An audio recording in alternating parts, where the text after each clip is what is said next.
Hey guys, T Gray here with another episode of Good Genes, Bad Guts. Today I want to conclude the symptomology segment, if you will. And since I started the channel, I've been dealing with symptoms, and that's because I was misdiagnosed for so long. So symptoms are probably, or not probably, but maybe a little more important to me than the average crony, just because mine were missed. But in the spirit of sort of full disclosure or addressing everything, I wanted to conclude with risk factors, because in addition to sort of clear-cut symptoms, or not always clear-cut, but symptoms, there are risk factors. Now, risk factors are a little different from symptoms, and the way that they interrelate is like this. Symptoms are what you or a loved one or a friend may already be experiencing. Risk factors are categories that if you fall into one or more, the likelihood for your symptoms to point to a Crohn's diagnosis is exponentially higher. Make sense? With that being the case, I'll just dive right into the risk factors. And the first one is age, which it's kind of helpful, but kind of not. Because if you Google risk factors for Crohn's, you'll see general things such as it ranging from let me put it this way. Generally speaking, a Crohn's diagnosis is given before the age of 30. And I like the Mayo Clinic, so I tend to go to the Mayo Clinic's website. And they say that Crohn's is most commonly, while it can be diagnosed at any age, it's most commonly diagnosed by the age of 30. That was not the case for me. Some other websites that I've seen, they give a more specific range. They say that it's typically diagnosed in patients ranging in age from 15 to 35. So age is a risk factor. I don't want to say take it with a grain of salt, but take it with a grain of salt, because it can happen within that range or outside of that range. Another is ethnicity. Historically, Crohn's has been confined to the Eastern European or Ashkenazi Jewish community. Historically, Crohn's is a disease that was specific to the Jewish people. As of late, that is no longer the case. Any race, ethnicity, nationality can fall victim to it. And the reasons why it's sort of gone beyond sort of the Jewish community, no clear answer for that. But now you have that information for what it's worth. Family history is huge. I said in a previous video that genetics will carry the day, and that's real. If whatever trigger you have for your Crohn's gene to be turned on is triggered, then genetics will determine your fate, as is the case with me. I have more than one family member that's been diagnosed with Crohn's, like cousins, an aunt, but I speculate that my maternal grandfather had it.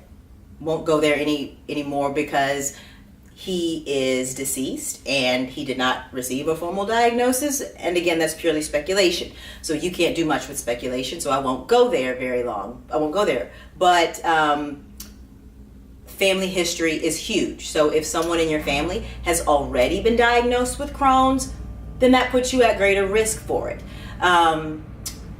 Smoking, cigarette smoke in particular. I don't know if tobacco or cigars falls into this. If you look at the internet search results, they specifically say cigarette smoking. So I'd like to say you cigar smokers are safe. Don't know. Can't make that proclamation. Use your best judgment. All things in moderation. Cigarette smoking. Another risk factor is extended use of NSAIDs. NSAIDs. You'll hear them on any number of pharmaceutical commercials, but those are non-steroidal anti-inflammatory medications. They fall into the a few that fall into the category would be Aleve, ibuprofen, things of that nature. They're actually very, very hard on the lining of the stomach and the GI tract, and if you've used them for an extended period of time, they may have compromised your mucosal lining, so that actually puts you at a higher risk for Crohn's, because anything that compromises the mucosal lining of the GI tract puts you at risk for your immune system to attack it, because it thinks that it's not as healthy or there are foreign agents. So just keep that in mind. As of late, they've added to the list, I think within the last 10 to 20 years, they've added it to the list where you live. And in particular, urban areas. There's a higher incidence of Crohn's in urban areas than non-urban areas. For me, that immediately registered as an indicator of stress. Stress is also, to me, stress is a risk factor, because in urban areas, I'm from a rural area, I'm from the country, I'm a country girl.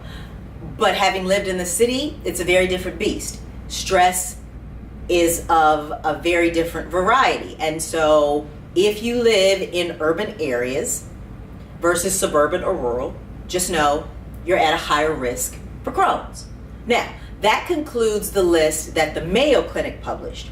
But I wanted to add one, because the doctor that actually identified my Crohn's and reverse engineered my physiology to identify my underlying causes, he pointed out my extended antibiotic use.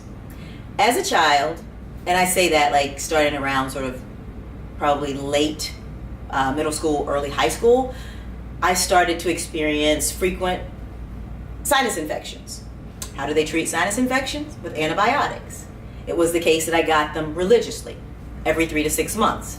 So every 3 to 6 months, I was pumping in antibiotics for a minimum of 14 days.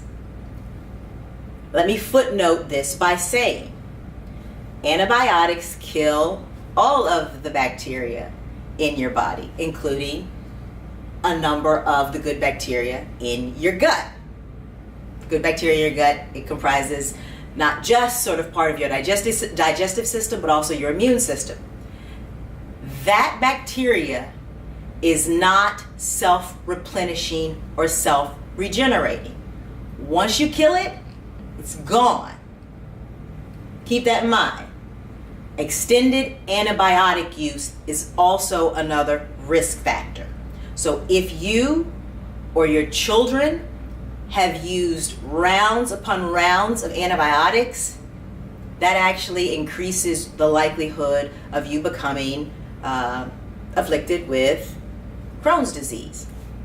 Now, I just wanted to put those out there. That's all I wanted to share with you today. Like I said, I'm wrapping up symptomology for Crohn's. Going forward, in future videos, I'm going to be dealing with healthy habits. And these are especially important for Crohn's, ulcerative colitis sufferers, and individuals with other autoimmune diseases, but they're actually really good for everybody. So stick with me, because in subsequent videos, we're going to be touching upon healthy habits for everybody. Yes, that's going to be my probiotics, my collagen, my digestive enzymes, my smoothies, all that good stuff. So I'll wrap for here today. Thank you for joining me for another episode of Good Genes, Bad Guts. Please subscribe if you have not. Follow me on IG at Living Beyond Crohn's. And last but definitely not least, keep pushing. Hold on. I know you got this. We'll talk.